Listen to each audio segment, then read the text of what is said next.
Something else that happened is they found gloves. Okay, we talked about that with Phil Holloway before you guys got here. They found a pair of gloves, and everybody says, okay, it's the desert, you're going to see gloves. But it is kind of interesting that it's in exactly the right place. It's not too far away from Nancy's house, and the gloves, they're not in the middle of like an area people prune from the look of it. It's like roadside. It almost has the feel of somebody driving away and chucking things out the window. And then, sure enough, we know that the police went back. They found these yesterday evening in the daylight hours, clearly. The sun had not set. You can see that in the video because the New York Post happened to be traveling with them. And they go back at 2:15 in the morning, not to that exact spot, guys, but not too far from there. I'm just judging from the map my team made, maybe half a mile farther south to search in the darkness. So what's that about? I don't understand searching in the darkness, and I've done a million of these searches, but Fitz, go ahead. Now, all I was going to say, and Maureen, you've been on these kind of task forces, at some point they start working around the clock, and you have 3 different shifts, maybe 2 different shifts, 12 hours each. Some kind of a lead comes in at midnight, a couple agents look at each other, the boss says, yeah, sure, hey, go out. And maybe just something as inconsequential as that. I don't mean the evidence is inconsequential or what they found, but it could be, hey, guys, we're just sitting here, the calls aren't coming in at, whatever time it is. Let's go out with our flashlights, put up some floodlights maybe and search this particular area. And I'm not sure if that's exactly when they found these gloves or they were looking for something else at that point. And there's also a reflective bag, as we noticed, Megan and Maureen, and maybe just shining a flashlight across some of this wide, depth and breadth alongside these roadways, you'd get a reflection that you wouldn't normally necessarily pick up in the daylight with a backpack that may blend in with the flora, the vegetation, et cetera.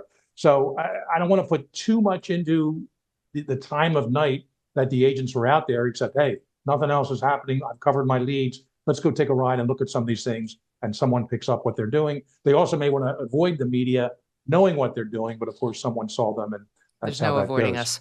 Yeah, and that's excellent okay. point on the reflective material on that backpack, Fitz, because first of all, that backpack, if it's gray, you're not even going to see it when you're out there walking. It's going to be really hard. It's super bright sunlight, and everything is just those light camo colors, and that gray backpack would fall right into it. But with regard, if I could for a moment, on those gloves, I think the idea with the gloves is just, I'm just so excited about this piece of evidence for a number of reasons. Number one, it's going to have the guy's DNA on it. There's no way it's not going to. Secondly, if he put those gloves on while he was in his car before they got out to conduct this crime that they committed, and they put their hand in the door handle to open it, they could almost superimpose fingerprints that were on that door handle onto the glove and then transfer them onto some surface within the property or on the doors or on that housing of the Nest camera. Would that still be here all this time later, Maureen? 10, 11 days later?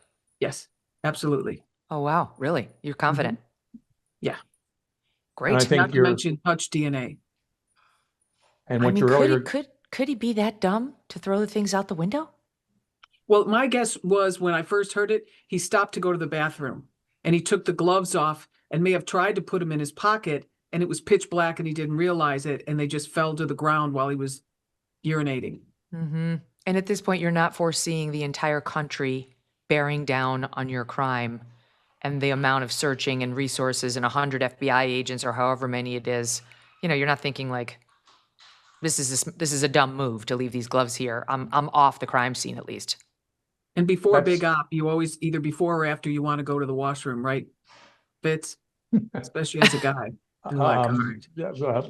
Yeah, that's absolutely true. Or have the stuff in the bottle to clean your hands. But yeah, I mean, of course, maybe within a 20-foot radius of those gloves, pick up some of the soil and look for any DNA material in there. I mean, we could probably find animal DNA, but also, and I think your earlier guest before us, Megan, suggested, besides his own DNA on it or fingerprints, we could also have the DNA of Nancy Guthrie. So, and that would certainly tie the gloves in directly to the crime. And what we have to hope here too is that perhaps this guy is in CODIS. That's the national DNA database that they can run. So if there is DNA found, they could possibly come up with a name, an address conceivably right away, but he has to be in there for some sort of prior crime that would, in fact, the law permits his DNA to be put in there, his write-up, so to speak. So there's a lot that can come from those gloves. It may come back to someone's DNA in CODIS who has nothing to do with the crime, and we all have to be prepared for that. But just like the other guy, double backpack guy, we're calling him, and these gloves, they all have to be worked to their logical conclusion until investigators can absolutely rule them out that they have nothing to do with Nancy's Maureen, how long would it abduction. take to get the DNA test back on those gloves, which they found yesterday afternoon, like around 4 or 5 in the evening? The turnaround can be as fast as 24, 48 hours, especially with access to the FBI lab. They've got a bunch of 10-pound brains there on scene, but they can also ship it right back, have 2 agents jump on a flight and bring it right back to the lab. So they're gonna get it done very, very quickly. It would also be a little bit of a bonus if they could find some of that crushed foliage from the front porch with a little bit of blood from the guy's shoes right there next to those gloves. Mm-hmm. And keep in mind, we've been discussing loosely in this past hour, like, did he have an accomplice driving the car, watching Nancy, helping him with the disposal of some of the materials?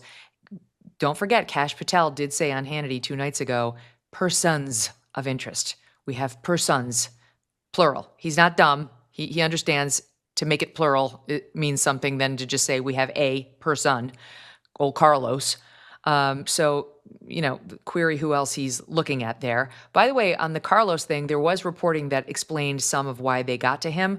Nerdy Addict, who was the one who posted that video of Pac-Man, he reported that Carlos was detained based on cell phone usage data and traffic analysis, which would make sense because Carlos said they didn't even interview me when they approached me. They put cuffs on me. I sat there for 2 hours. They searched my home. They took my phone. They took my mother-in-law's phone. They took my wife's phone. They took my kids' phones.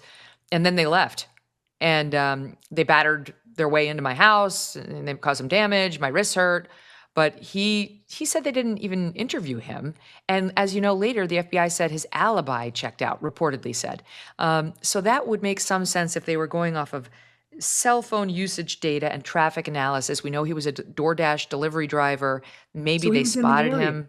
Yeah, he was in the area. Around. He's going up and down that block. He may have parked in the area behind him for a few minutes, and they were sorry about that. No, I can hear you. I got you. He may have his movements must have been suspicious. And then when they get their hands on his phone, they know easily within an hour where he was on the night in question during the hours in question, right? That doesn't take the FBI long to run down. Not at all. And I'm sure there's a number of defense attorneys in the area reaching out to Carlos saying, we're going to sue the government for you. And Megan, as a lawyer, you know this. There's such a thing as known as exigent circumstances. And I've learned that in a few different law enforcement academies. I'm not a lawyer, but it's very, very rare that can actually come into play here. And I think a kidnapped person who may be, conceivably dying without medication or heart, anything to do with her heart problem, those kind of factors can kick in where Miranda warnings can be put aside and emergency searches can be done like having been done here. They can still contest it in court later, even civilly with this guy. But just so people don't think there's all kinds of rights being violated here, exigent circumstances is a legal term. And that kind of covers the agent's investigative actions at this part. He didn't really seem to be complaining. I think he said basically, besides his wrist being a little sore or something, the agents treated him okay. But they had to do that. And they didn't rough him up. They just put the handcuffs on him. International disputes, inflation, rising national debt, digital currency. There's a never-ending list of reasons gold has risen over 700% in the last 20 years. And a never-ending list of reasons smart Americans diversify a portion of their savings into precious metals with Birch Gold Group. Gold can thrive during uncertainty, which is why it's a crucial part of a balanced strategy. It gives you peace of mind, given all the events that could impact the U.S. economy. See if holding gold in a tax-sheltered retirement account is right for you. Birch Gold can help you convert an existing IRA or 401k into an IRA in gold. Just text MK to the number 989898 to receive your free info kit on gold. There's no obligation, just useful information. With an A+ rating from the Better Business Bureau and tens of thousands of happy customers, consider letting Birch Gold help you diversify with gold, so you too can have peace of mind regardless of the uncertainty. Text MK to 989898. Thanks so much for watching. If you like what you just saw, hit the subscribe button for more clips and full episodes.